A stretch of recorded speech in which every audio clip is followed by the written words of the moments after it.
Disney princesses are extremely admirable, but let's be honest, they don't always make the best decisions. We have beef with one specific princess throughout this script. Stay tuned to find out who it is. Don't forget to hit that notification bell to never miss another video, and be sure to check out our community section for even more fun. Now let's check out the worst Disney princess moments. When Ariel trusted Ursula. Let's start with one of the most frustrating moments ever. Ariel was so crazily in love with Eric, she really didn't care about any villains in that movie. In fact, she was totally ready to make a pact with Ursula and sell her soul without even thinking about it. Seriously, Ariel showed some pretty terrible signs of obsessive behavior. Come on, Ursula is clearly the bad guy, and Ariel has no issues talking it over with her for the sake of being with Eric. Romantic? Maybe. Obsessive? Definitely. No matter how much you want a man, don't ever do this. When Megara fell in love. Twice. Falling in love is an amazing experience that changes you forever. Nothing wrong with that, right? Well, in Megara's case, falling in love also meant sacrificing herself for a man. Seriously, what is up with Disney? First time Megara made this mistake when she had to make that deal with Hades to save a man's life. And the second time is, of course, with Hercules. Disney men just have a huge ego, especially if they're gods. Going after Hercules didn't do Meg any favors whatsoever. If we ever get a live action, we want her to stay away. What are those? I don't know. I thought they looked kind of dashing. Elsa turning her back on everyone. We'll talk more about Elsa's mistake in just a bit, but the first one was definitely turning her back on everyone. While this definitely happens to people in real life, it just shows how damaging it can be. By isolating herself, Elsa pretty much set herself to a miserable life for all those years. We're glad she eventually learned to let it go. She definitely showed how important it is to surround yourself with people that love you for who you are, even if you're the Ice Queen. Rapunzel getting persuaded by Mother Gothel. Plenty of people have noticed that Mother Gothel is displaying some pretty severe narcissistic traits. She obviously loves herself and Rapunzel's hair more than actual Rapunzel, and she just wants to keep her so-called daughter for her powers. But because she's so manipulative, it makes it that much harder for Rapunzel to steer clear of her mother. But still, one of the worst decisions was to never leave that tower when Mother Gothel went away. Of course, it's not her fault, as she was basically held hostage. But in our ideal world, Rapunzel uses that pan on Mother Gothel and swings as hard as possible. Put him down!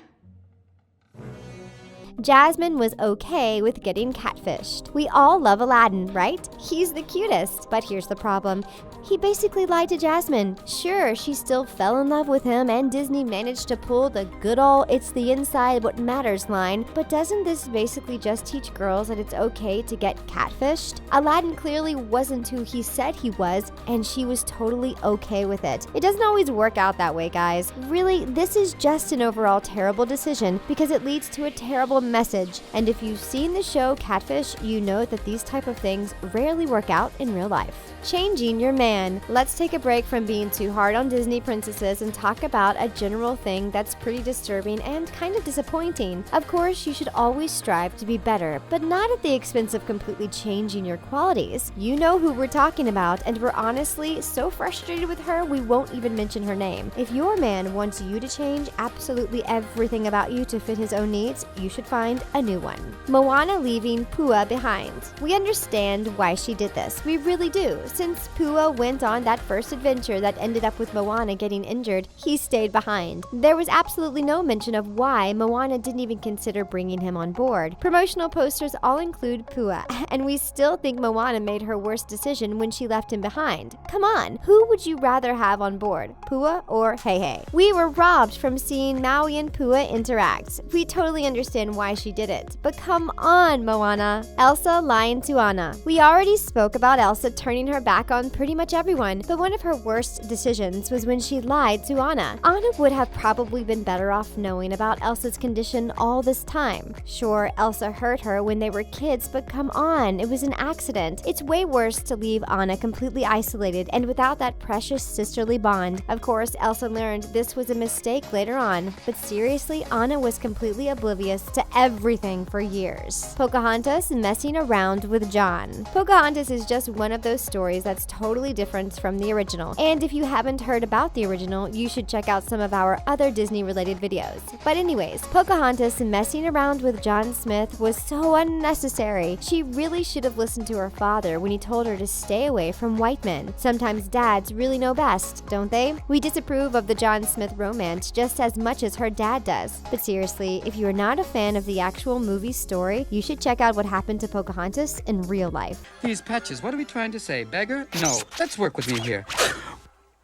Ooh, I like it muy macho. Belle alienating herself. But it's not just Elsa who alienated herself, Belle did it too. She just buried her nose in books and did absolutely nothing else. Getting lost in fairy tales is good, but you also need to balance things out. Belle basically went from being an always-at-home introvert to immediately falling in love. What about the in-between? She should have seen more of life. Of course, it wasn't her choice to get trapped in that castle, but that village alone looked like a fun place to hang out at, and Belle should have taken advantage of that. Sometimes you just have to get out of your comfort zone and see what's out there. Why does everyone ignore genuinely good advice? Let's talk about some general things that are really frustrating when it comes to Disney princesses. Almost every Disney princess is basically sort of independent, but a lot of them just either ignore or refuse to follow good advice. Take Pocahontas for example. Her dad had a point by forbidding her to hang out with the white men. Ariel should also listen to her dad a bit more. Even Moana had to admit Maui made a point a couple of times, not wearing casual clothes.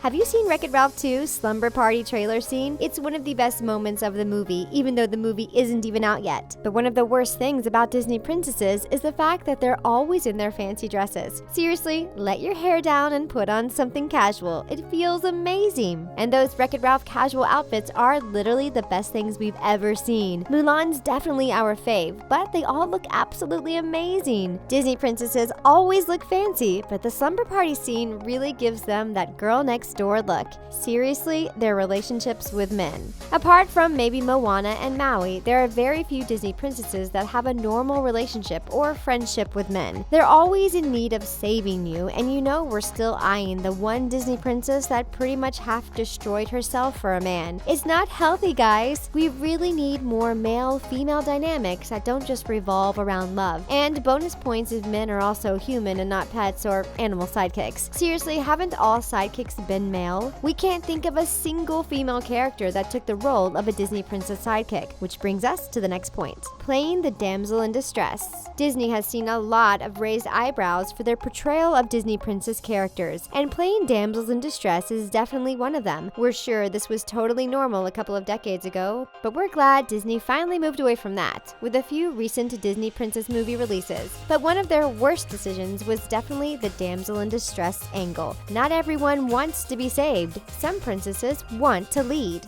Down the monster's throat it went. Oh, that's my favorite part. Mordu has never been seen since. Aurora, not being more assertive. Aurora just kind of blended in the background and gave in to her fate, didn't she?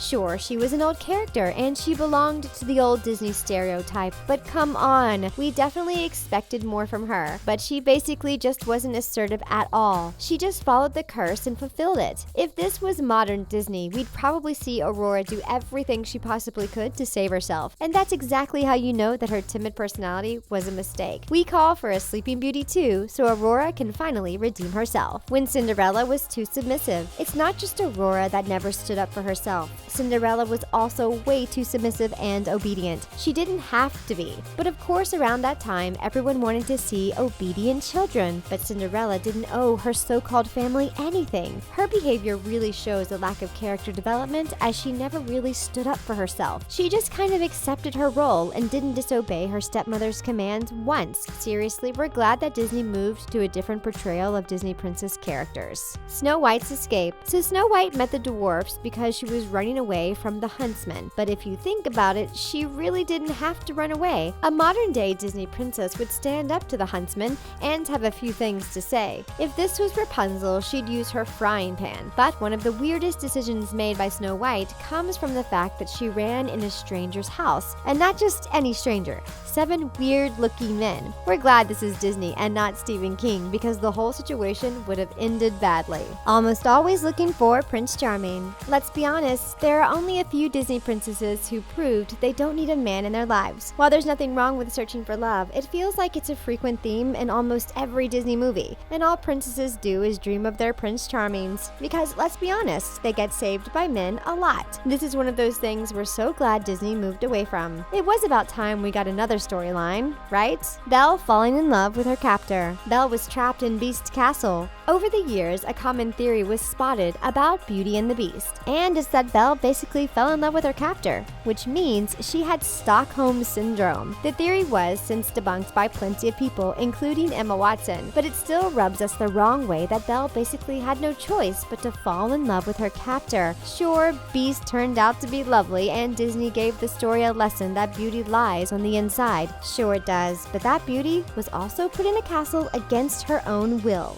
Ariel giving up her own voice. Seriously, we have a huge beef with Ariel. Girl, come on, you can do better than that. We get that living underwater can be pretty boring, but she was just so ready to do whatever it takes to be with Eric. This includes giving up her own voice, which is pretty extreme, especially since Ariel had an absolutely lovely voice. The Little Mermaid is an adorable story, but let's be honest, Ariel really should have listened to her father or found a different way to see the mainland. What do you dislike about the Disney princesses?